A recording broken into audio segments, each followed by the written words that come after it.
My name is Sophia. I am 26 years old now, but my story really begins when I was 15. It was a time when everything I thought I knew about my life changed forever.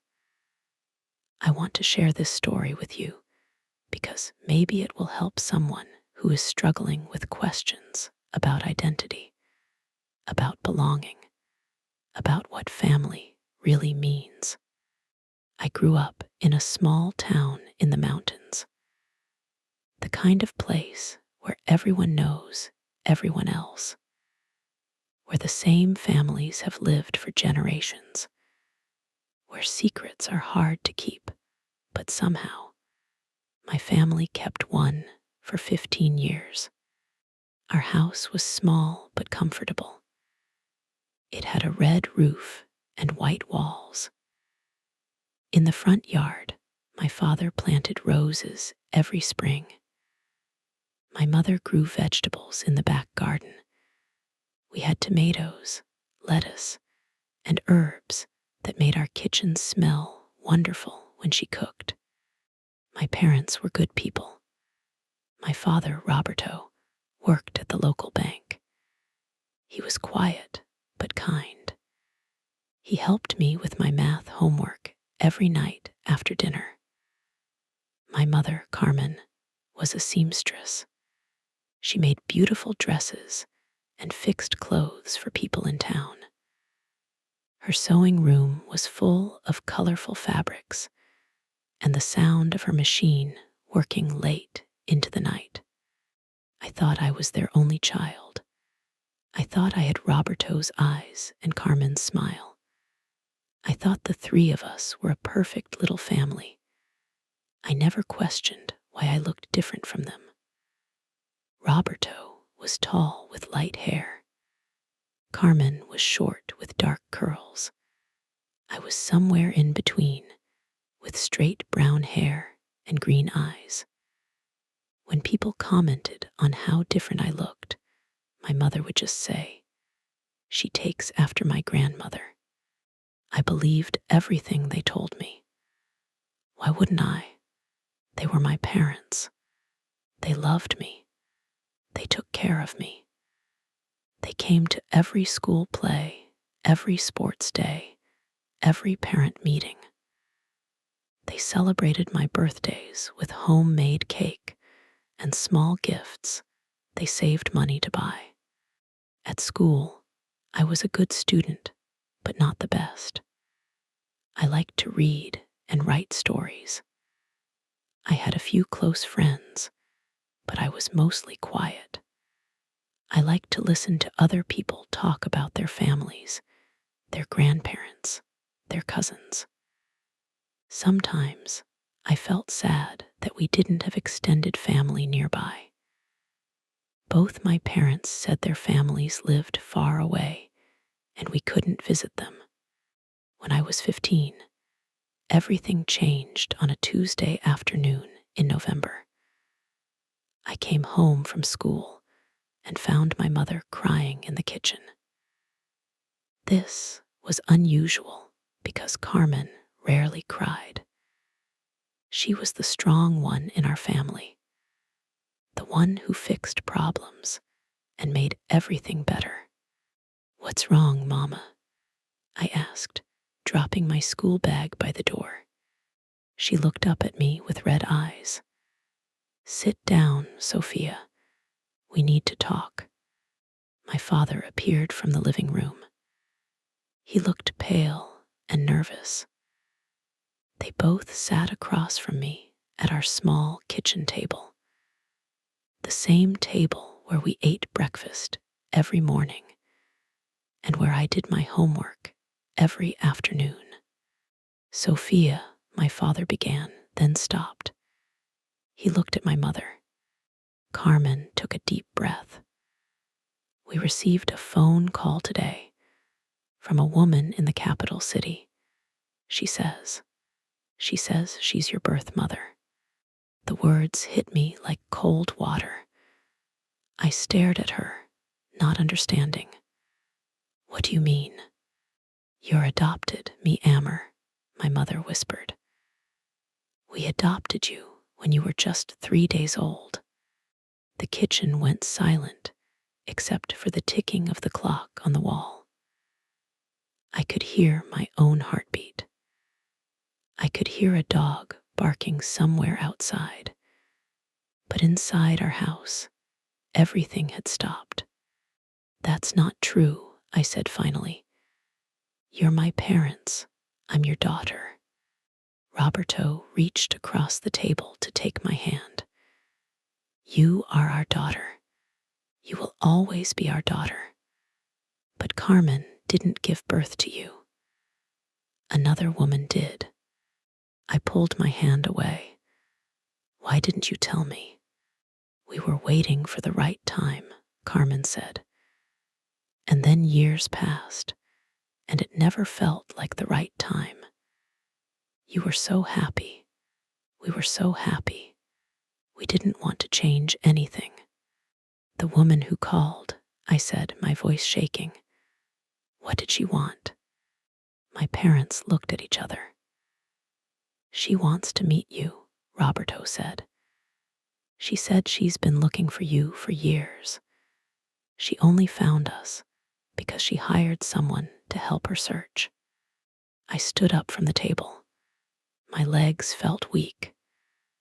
I need to think, I said, and went to my room. I lay on my bed and stared at the ceiling. The same ceiling I had stared at every night for 15 years. But now, everything felt different. The family photos on my dresser looked strange. The mirror reflected back a face that suddenly seemed foreign to me. Who was I? If Roberto and Carmen weren't my real parents, then who was I really? Where did I come from? Why did my birth mother give me away? And why did she want to find me now? That night at dinner, no one spoke much. Carmen had made my favorite meal, chicken with rice and beans, but I could barely eat. Finally, I looked up and asked, What's her name? My birth mother. Isabella Rodriguez, Roberto said quietly. She's 38 years old. She lives in the capital. What else did she tell you? Carmen set down her fork. She said she was very young when she had you. Only 17. She said she couldn't take care of a baby then. But she never stopped thinking about you. Does she have other children now? She didn't say. I spent the next 3 days thinking. I couldn't concentrate at school. My friends asked what was wrong, but I couldn't find the words to explain. How do you tell people that your entire life has been a lie? That the people you thought were your parents are actually strangers who took you in? But as the days passed, I realized they weren't strangers. They were the people who had raised me, who had loved me, who had been there for every scraped knee, every bad dream, every small victory. The people who had worried when I was sick and celebrated when I succeeded. On Friday evening, I found my parents in the living room watching television. I sat down between them on the old couch. I want to meet her, I said. Carmen turned off the television. Are you sure? I need to know, I said. I need to understand why she gave me away and why she wants to see me now. Roberto nodded slowly. We'll help you, whatever you need. The next week, my father called Isabella Rodriguez. They arranged to meet in a neutral place, a cafe in the city center. Carmen, Roberto, and I would drive to the capital on Saturday morning. I barely slept Friday night. I kept imagining what she would look like, what she would say, how I would feel when I saw her. Would I look like her? Would I feel an instant connection? Would she explain everything? Saturday morning came too quickly. The drive to the capital took 2 hours. I sat in the back seat, watching the landscape change from mountains to hills to city buildings. My stomach was full of butterflies. My hands were sweating.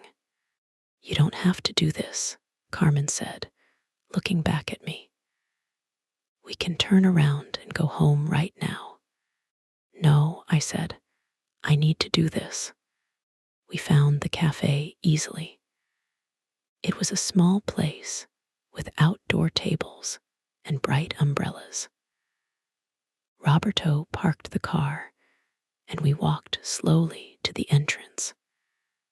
My heart was beating so fast I thought everyone could hear it. "There," Carmen whispered, pointing to a table in the corner. I saw her immediately. She was sitting alone, nervously turning a coffee cup in her hands.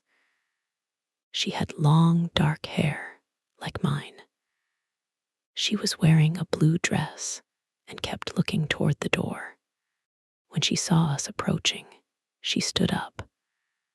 Her eyes found mine and filled with tears. For a moment, we just stared at each other. "Sophia," she said softly. I nodded, unable to speak. She took a step toward me, then stopped. "You're so beautiful. You look just like I imagined." We sat down at the table. Roberto and Carmen sat on either side of me. Isabella sat across from us. The waiter brought us drinks, but no one touched them. "Thank you for coming," Isabella said. "Thank you for agreeing to meet me." "Why did you give me away?" I asked. The question came out harder than I intended. Isabella's eyes filled with tears again. "I was so young, Sophia. I was 17 and alone. The father of my baby left when he found out I was pregnant. My own parents kicked me out of the house. I had no money, no job, no place to live." She paused and wiped her eyes with a tissue. "I lived in a shelter for young mothers. The social worker there helped me find Roberto and Carmen. She told me they were good people who wanted a baby very much, but couldn't have their own. I looked at my parents, the people who had raised me." Carmen reached under the table and squeezed my hand. "I held you for 3 days in the hospital," Isabella continued. 3 days where I memorized your face, your tiny fingers, your little sounds. Then I gave you to them because I knew they could give you everything I couldn't." "But why now?" I asked. "Why did you look for me now?" Isabella smiled sadly. "Because not a day has passed that I haven't thought about you. Because I finished school, got a job, built a life, but there was always a piece missing.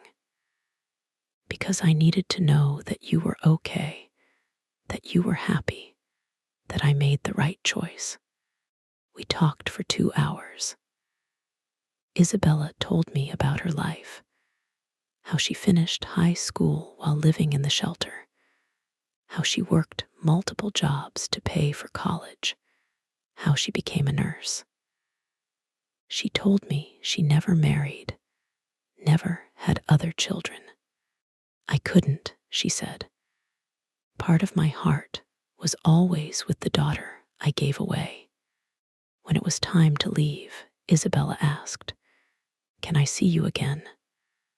I don't want to disrupt your life or confuse you. I would like to know you." I looked at Roberto and Carmen. They both nodded encouragingly. Yes, I said, I would like that too. Over the next few months, Isabella and I met regularly. Sometimes with my parents, sometimes alone. We had coffee, walked in TH,